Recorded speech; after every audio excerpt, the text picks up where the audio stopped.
Mego presents The Good, The Bad, and The Ugly Show.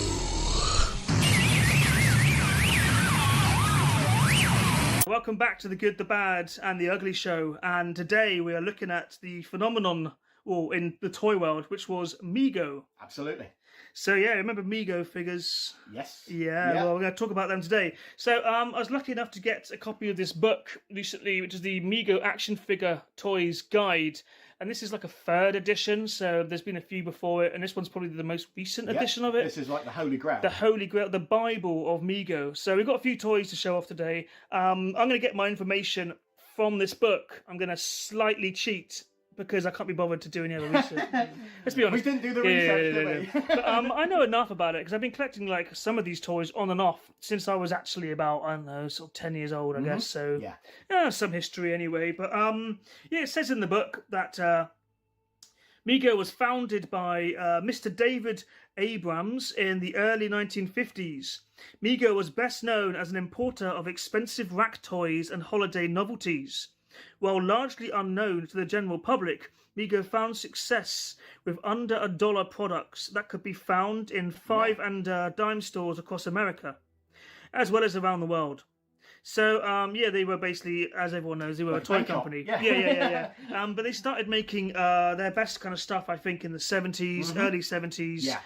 They started off with things like... didn't they, you know? Yeah, they had things like Robin Hood and Knights in Armour and lots of, like, army-type stuff. Yeah. Everybody starts with that, though. It's a good line to start. Yeah. And they moved into superheroes. So I guess that's the first one we're going to look at today is the... This is a Spider-Man from 1975. That's right. So the first line of Spider-Man toys or superhero toys was 1974, I think. And the Spider-Man I had as a child was also from that time. But this is a later one because this has another novelty to it. I'll just show here. Yeah, it's got this black switch in the back, look. And when you press it, he does very little because you have to undo his top and bring his top right down to the waist so he can swing his arm around. So Spider-Man could only punch you if he was stripped to the waist. Which, if you remember the films, that's exactly what happens. Exactly what was. Yeah. Every time he strips down to the waist, he can fight. That's what gives him his power. That 1970s TV series got it spot on. Yeah, that's damn right. So he's got a bit of a dodgy knee. There's like a knee pin missing, but you can buy. Everyone has a dodgy knee by this age. He's got a bit of arthritis in it, you know. I mean, he was born in 1975. Yeah, exactly. 76. So it's pretty good condition. I found this figure because I wanted my old one back, and obviously that's gone somewhere. I don't know. One of my mates' houses, attics or parents or something has that. So I had to buy this off eBay, and it's quite a good price I got for it. It's about 20 quid. I don't know, was I ripped off or did I pay a good price? I think you did all right. Yeah? Yeah. Probably. I've seen it for like 80, so I guess that's all right. There was obviously 12-inch figures of these made as well, and you could get Batman, Superman, Robin, the Human Torch, a whole bunch of these. These are the fist-fighting action ones there, so they're slightly different, but you got the whole range in that as well. I think like for Mego, there was a lovely quaintness about the figure. Yeah, I think so. It was a fully posable figure. Yeah. And it was lovely. It just had a little bit of just a sort of otherworldly, like sort of 1950s charm about it. They do look good, don't they? Because the Batman and Robin had like the sort of oven mitt gloves on. Yeah. And you could get the Batmobile, the Batcave. I think out of all of them, I think that one probably, that and the Hulk survived the best because they only have like one item of clothing to put on. Yeah. Whereas the Batman had a sign that was like a sticker. Yeah. The bat symbol was a sticker, and that always came on. The same as Superman as well. I think that was a sticker as well. And some of them had cloaks and stuff, and that stuff just always goes. You'll never find that complete, and that is the problem. I remember like my Superman, and I'm sure he was Amigo, and he was like one of the best figures that I ever had. He was really, really great. Like, it just, hours of fun. Hours of fun. And also they made tiny figures, well not tiny, sort of Star Wars sized figures as well, a little bit bigger maybe. Little plastic superheroes they made, and those I think some of the molds from those got reused by Toy Biz later on. Oh yes. Especially for like Batman and Robin. I'm sure that's exactly the same figure that was then repurposed. Yeah. I believe, anyway, because obviously we're going to get onto the fact that Mego went out of business in the early 80s, and then they came back years later. Come back and made some amazing toys. Yeah. But for now, we'll just focus on some of the older ones I've got. Okay, so we'll move on next to Tom Baker. One of your faves, mate. One of my favourite. Well, one of my, as I said, not so much a holy grail because you can find them, but a must-have. But he's your favourite Doctor Who, though, definitely. Isn't So we'll bring him up. Regurgitate him. Close into the camera. There we go. Here he is. I won't say too much about Doctor Who because I've already done a video on him. So if you want to go back and have a look at that, then yeah, you can go back and see the video, the full video. But as I say, like again, items of clothing. When I bought him, he only came with the scarf, the waistcoat, and the shoes. And if you look at the waistcoat, it's sleeveless as well. Yeah, so it's like a weird tank top. Cutting corners. So, imagine him naked, just wearing the sleeveless top and the little shoes. That's probably why no one bid on it, and I managed to get it for 12 quid. So I also found a shop that sold the hat separately, and other places I got the jacket and stuff from. So he's good. He just needs his sonic screwdriver now and his little necktie, and he'll be complete. I think that's how they did it back in the day, though. They really cut corners, like. Yeah, if you didn't see it, you didn't need it. I totally understand that. I mean, that's my philosophy anyway. But he was setting the trend, wasn't he? You know, he was setting the trend. Because tank tops were big in the 80s, weren't they? And especially sleeveless. Well, Frank Spencer. Yeah, he always wore them, didn't he? And Doctor Who as well. Yeah, it's all as I say, later Doctor Who. Sylvester McCoy had a top a bit like that. So there we go. Yeah. But that's enough about him anyway. And his entire toy line of what I didn't mention in the Tom Baker video is there's a giant robot figure as well. And my dad happens to have that, and that's an amazing toy. I'd like to get hold of that one day. That's the one you want, isn't it? One day. I mean, you know, these things are as they are. Anyway, we're going to move on to a different type of toy now. Right, so that brings us on to, let's see if we can bring it up to the camera. This is the giant Acro Year made as part of the Micronauts world. Yeah. So I think they started in about 1975 or 76. This is a 1977 one. I believe this was on the second wave that came out. These were amazing toys. The early ones were like robots that were held, their arms and legs were held in by magnets, so little magnetic balls, so you could take their arms and legs off. Yeah. They also fired rockets out of their chest. Right. And also these ones have little tiny rockets that fire out. I mean, these are the things that like parents fear the most. Yes. Because these are the things that are going to shoot right up a child's nose. Yeah. I did have this guy assembled on my shelf, and I was dusting the shelf one day and taking these things down, and I moved something, and one of the toys fell on this robot, and he fired one of his rockets. Wow. It took me 3 days to find it because it went shot off across the room. So you don't want to upset them because they shoot their load if you piss them off. They do. As we all do. As we all do. Out of frustration. Yeah. So here you go. It's just 5 different toys in one. You can make 2 robots and 2 space vehicles as well as the giant robot. This was kind of a precursor to the Transformers and stuff like that, wasn't it? Yep. Interchangeable with a complete line of Aquanauts. So okay. So here is something that dispels a slight myth. Now, the legend of Mego being shut down by the Star Wars figures that came out was only partly true and partly not. Star Wars basically, when the Star Wars figures came out by Kenner, they did put a lot of toy lines in trouble because they became the biggest selling toy. Exactly. But Mego, actually, one of their most successful years in the 70s was 1977 because Star Wars toys were coming out, but they hadn't come out in the shops yet. You could only buy a cardboard box and a promise. Yes, a promise to get the original 12. Yeah. So the Micronauts were all in the shelves in the shops on the shelves. So the kids all bought Micronauts instead because basically they were the same size as Star Wars and you could play with them all together, which is a great idea. Yeah. That's why I like toys to have a kind of a compatibility with each other. Yeah. It's always a good thing. Yeah. It's like mobile phones could learn this now and have the chargers being the same connection. Yeah. Would really help. Exactly. But toys back then, they used to kind of deliberately bring them out in the same size so they could compete with each other and kids would buy them all. And that's which is a great thing. Yeah, that's the same that happened with Action Man as well. They had to bring down the size to 3 and 3/4. Yeah, that's right, Action Force. So we're going to have a little look inside now. I'm going to open this box up. He's sort of held in together by sellotape mainly. And prayer. Which is sellotape and faith. Yeah. Yeah, so there you go. If you hold that there, we're good? We're good? Yeah. Hold down a little bit. There we go. We'll leave it there. Okay, so fortunately enough, okay, so fortunate and unfortunate, this still has nearly all of its accessories and all of its pieces. It's missing one of these tiny wheels. The other tiny wheel doesn't seem to be here, which is a shame. But it has all the little bullets and all the little guns and stuff. Sadly, this robot is kind of snapped in half, which isn't great, but this robot is in good shape. So here we go. So he's, as you can see, they're the same size Star Wars figures, and they could act as quite good like baddies and stuff if you want them to. Is that real metal? Ow! You're metal, dude! But only a bit of him, just the eccentric bits there.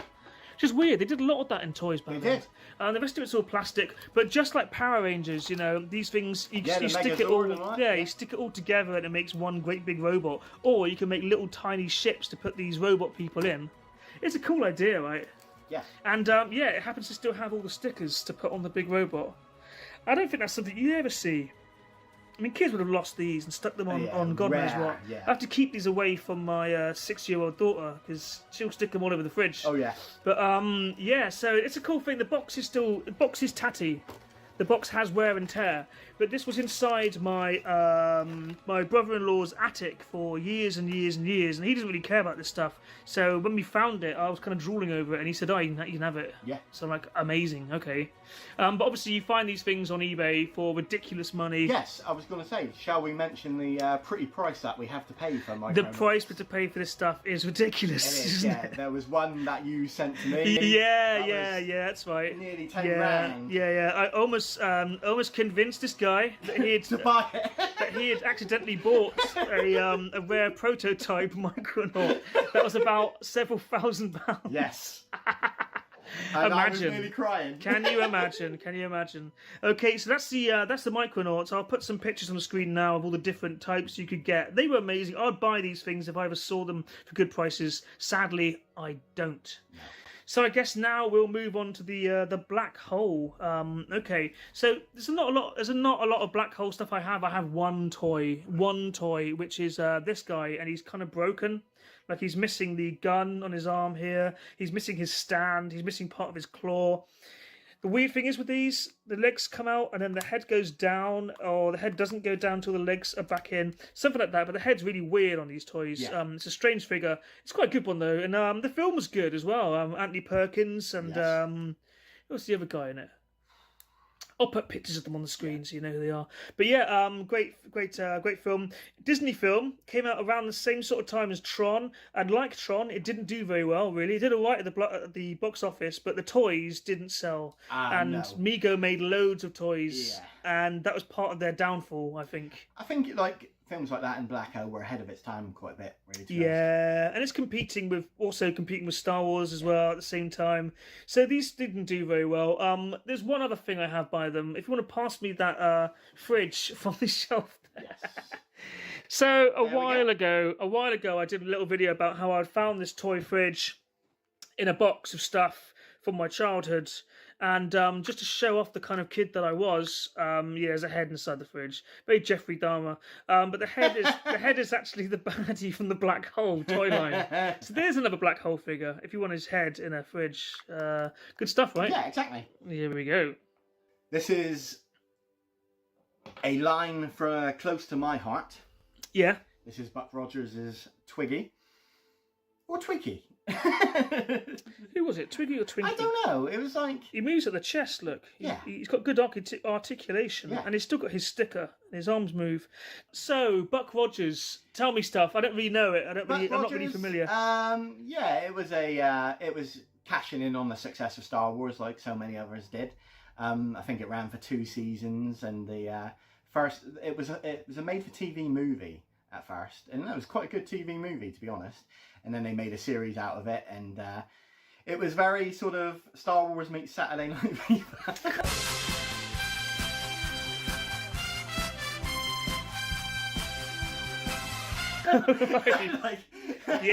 Disco Star Wars. Okay, pretty much. Well, I'm going to have to go back and watch this again then, because I've been watching some of this stuff recently. And starred Jill Gerard as Buck. And great charismatic dude, you know, kind of like the Han Solo. He was a fish out of water. Yeah. You know, great stuff. Really good times. Yeah. Well, that's Buck Rogers. Yeah, I guess I've shown it well. Yeah, I guess we'll move on. So this brings us on to the more exciting line, really, which I think was the Star Trek: The Motion Picture. Yeah. One of the greatest sci-fi movies ever made, right? Yeah, the motionless picture. Yeah. Motionless picture. it's a real divide for Star Trek fans because and also it has that whole comedy value of they thought that the motion picture would do really well, so they made action figures. They didn't think the Wrath of Khan would do well, so they didn't do action figures. That did really well, so they then made action figures for Search for Spock. Then that flopped, so they didn't make them for number 4. That did really well, so they made them for number 5. And it goes on, which is just ridiculous. Yeah, it was a bizarre time, really. Like, all the Star Trek fans, they were all petitioning that they wanted either a new series or a movie. You know, they petitioned about the sort of shuttlecraft being called Enterprise and stuff like that, and that became a thing. And they were going to do, like, a second series called Star Trek Phase 2. That didn't come to anything. They did an animated sort of series. Yeah, very good. And that was good. That was an alright series, actually. Yeah, I enjoyed that.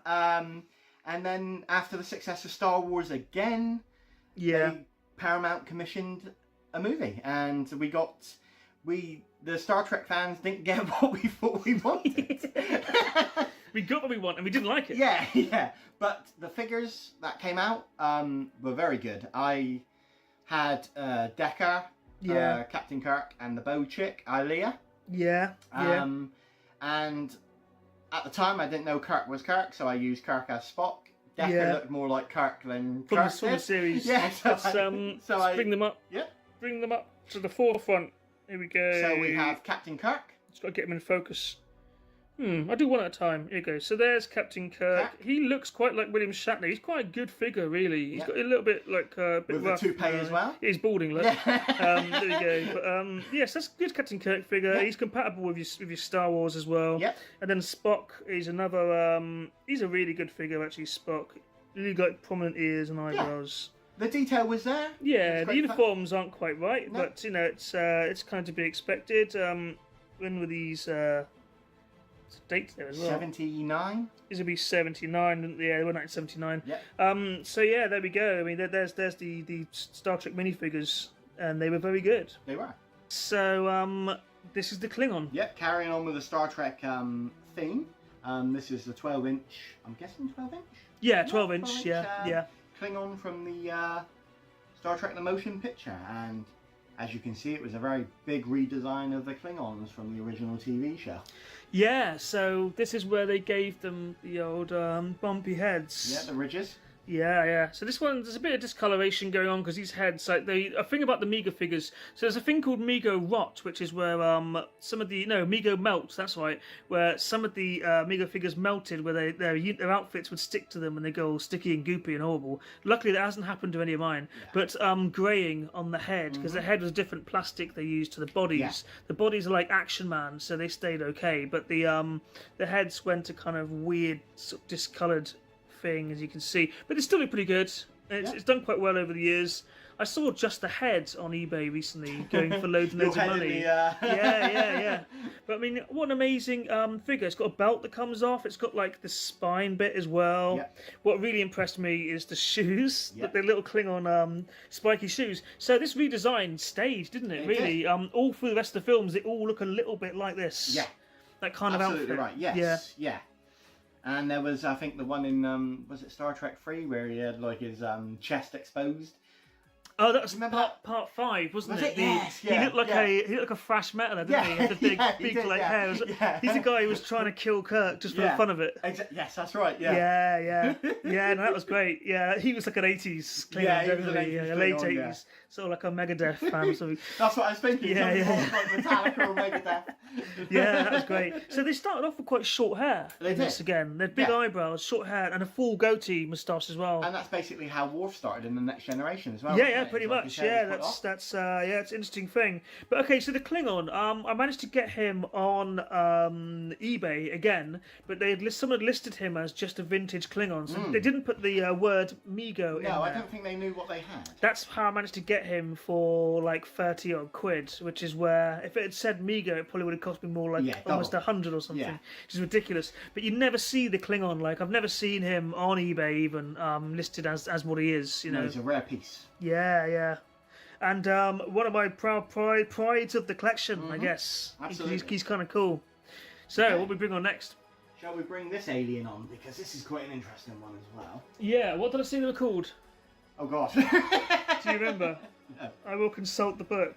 So he is called an Arcturian. Yes. Arcturian. So he's scary, isn't he? He is. He's got a scary face. He looks like he's melted. Yeah, look at his eyes in there as well.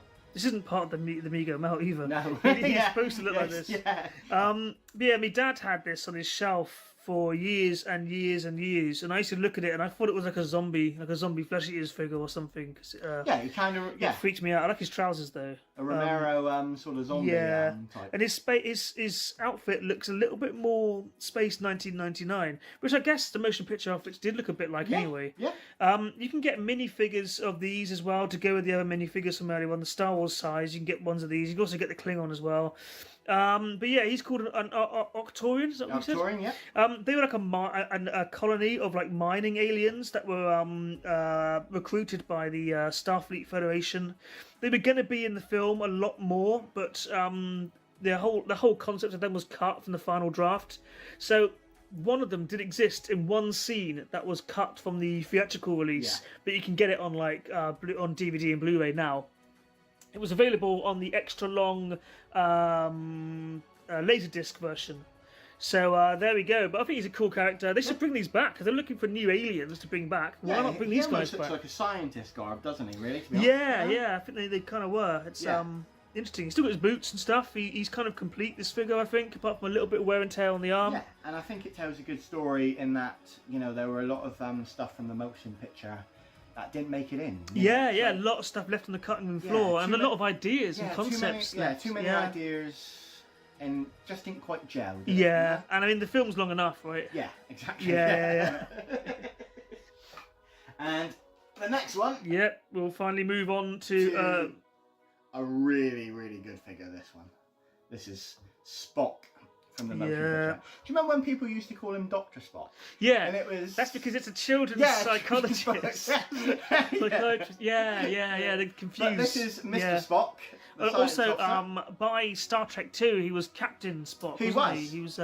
People forget that he was the captain of the Enterprise in the Wrath of Khan. He was. And then Kirk only came in to help out with the whole Khan business. Because the Enterprise was a training vessel, basically. Oh, like how Decker was the captain in the first one as well. So, he was Admiral Kirk. Captain Kirk was. He was. Until he was demoted for Finding Spock.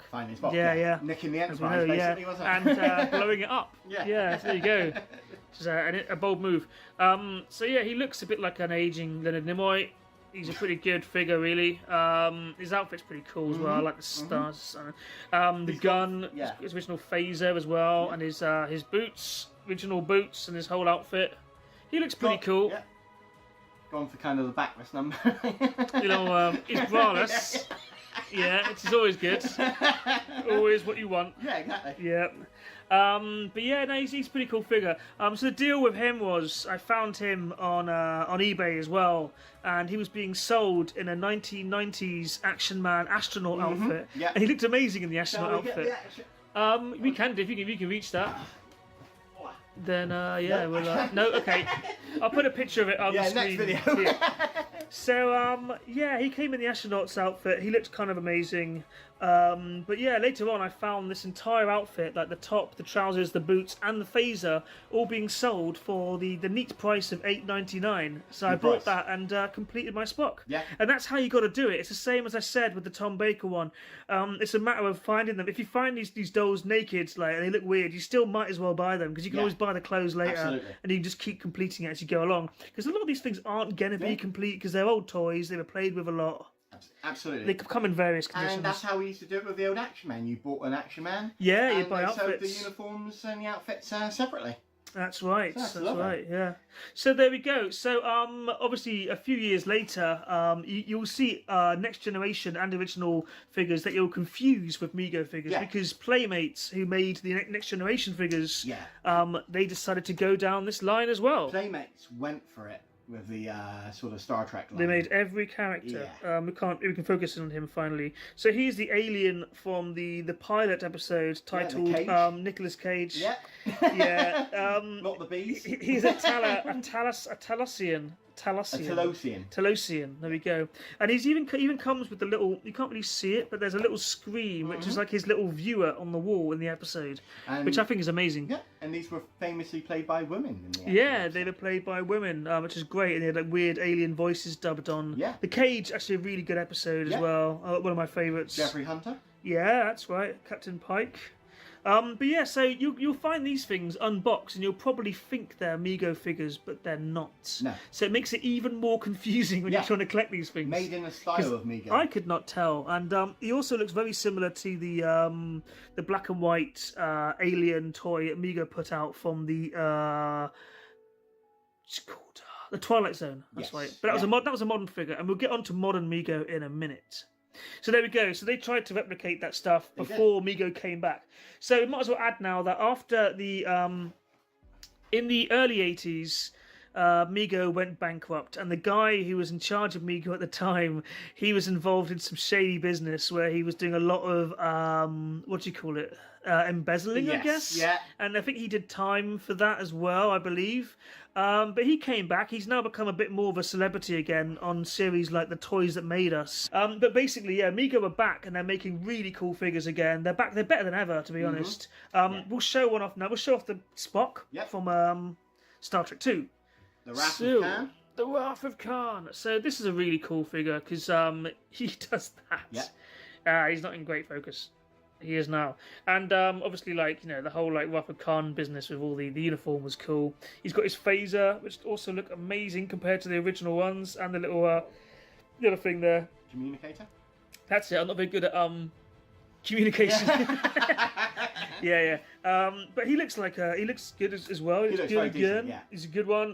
They've obviously made like hundreds of these now. You can get Star Trek from all different ages and series and all that stuff. Remade the superheroes as well. And they remade them. Yeah. They also did like they did loads of recreations, but you can also get like horror figures. You can get Freddy Krueger. You can get Frankenstein. Universal monsters, the Hammer monsters as well. You get all the Hammer films, and other companies as well, like Biff Bang Pow made some really cool like reproductions of Doctor Who and all that stuff. You can also get reproductions of the Space 1999 figures.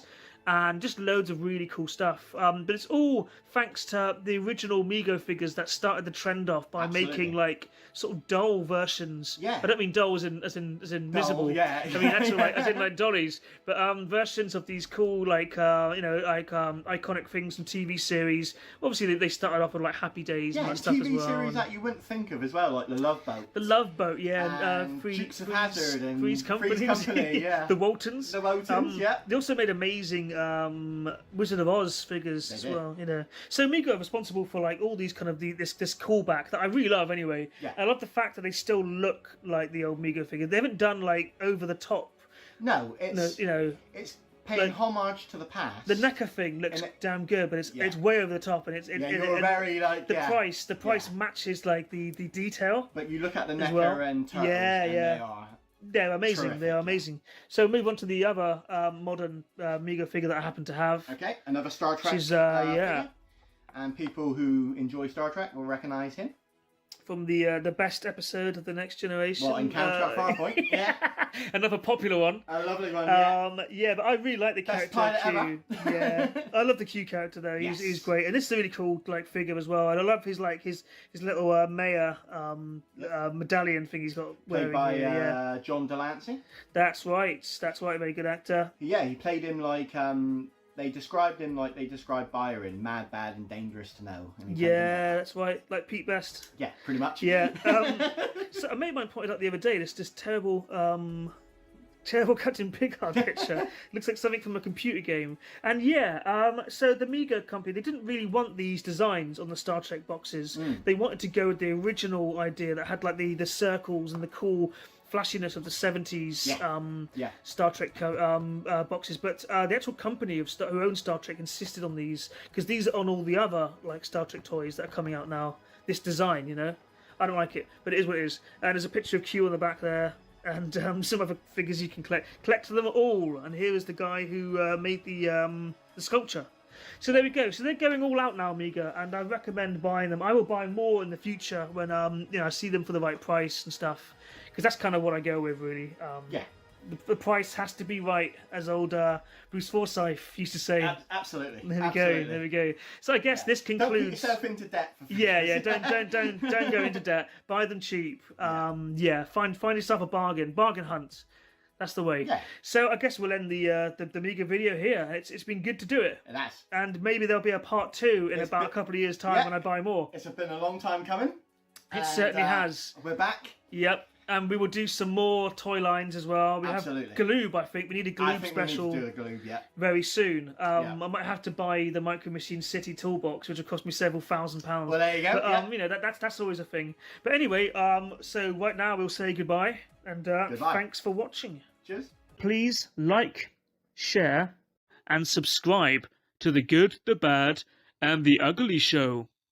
Because there's no room left in hell.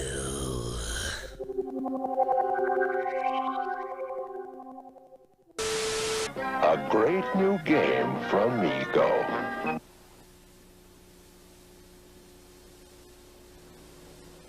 They're brothers, imagine you're one of them. They're brothers, fly in the sun with them. They're brothers, fly. The Dare Brothers Fly Glider. You control it. You adjust the flight path. Complete with 2 Dare Brother action figures and long-distance launcher. They're brothers, imagine you're one of them. They're brothers, fly in the sun with them. They're brothers. Dare Brothers Fly Glider with long-distance launcher and the Dare Brothers.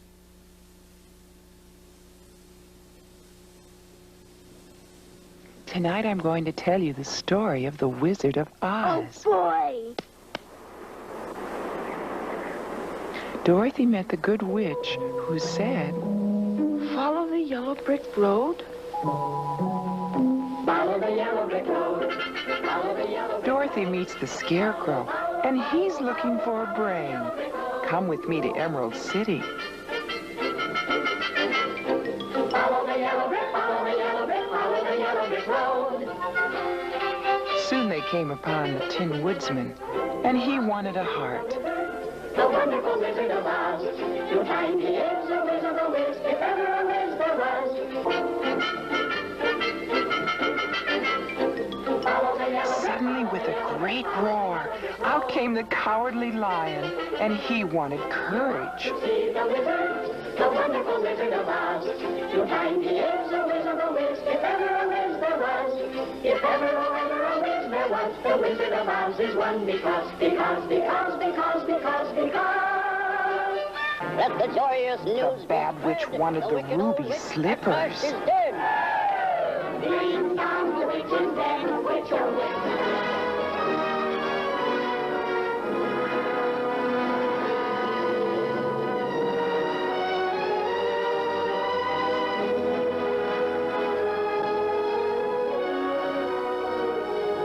Welcome to Emerald City, said the wizard. He told them that they all had what they were looking for, and to search inside themselves. And the Scarecrow got a brain. And the Woodsman got a heart. And the Lion got his courage. And Dorothy got back to Kansas.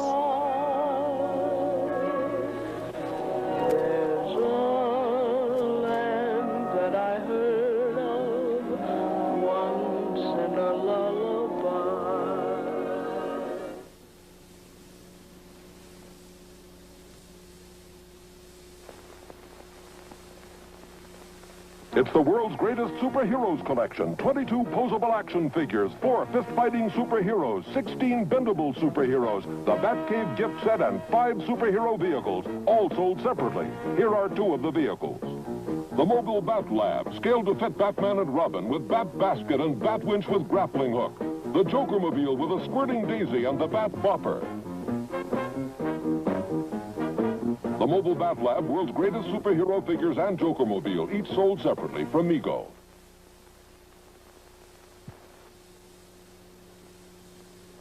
The Hall of Justice playset comes with conference map table. You can bring Superman in, pretend he checks the map, and dials up a villain. You can place Superman into the translocation chamber and close the door. Open the disaster door and Superman appears. Imagine you return him to the Hall of Justice. The Hall of Justice playset from the world's greatest superhero collection. Superman sold separately from Mego.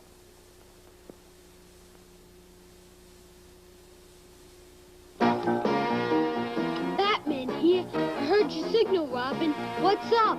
It's the Joker. I found his hiding place. Let's surround him. Okay. Give directions on your backwards.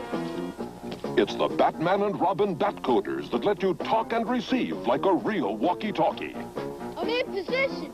When I press the danger signal, charge. I got your signal. Let's go. Come on out, Joker. And no tricks. That's good.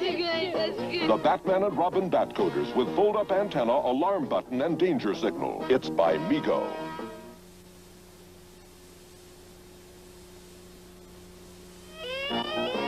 Batman calling Robin. Come in, Robin. Robin here. What's up? Secret documents have arrived. Pick up and deliver. I'm on my way. It's the Batman base station, and it actually transmits and receives up to a quarter-mile away. I've got the documents, and I'm about to bring them in. Has a Morse code sender, a flashing light signal, and is so strong it even picks up CB radio messages. Oh, there, good buddy. Batteries not I've included. got your documents, Batman. Good work, son. Batman base station with Morse code sender and flasher button. Batcoder walkie-talkie sold separately by Mego.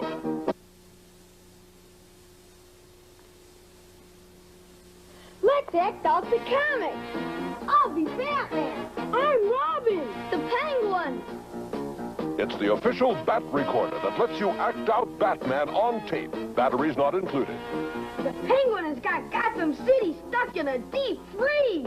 Holy frostbite. Got you this time, Batman. We'll see about this. How? Bang! Yelling! Crash! Bang! Come on, play back. The real fun starts when it plays back your voices loud and clear. Stuck in a deep Man, you sound like a schmuck. Bat Recorder comes with cassette, plays Batman theme on one side, lets you record on the other, by Mego.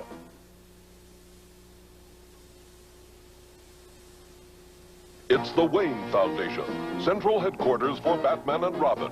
3 floors of crime-fighting equipment, plus a penthouse. There's a fully equipped communication center, a computer laboratory, Batman's trophy case, a working elevator, a crime laboratory, and more surprises than even the Joker can dream up. The Wayne Foundation comes with everything shown here. Assembly required by Mego.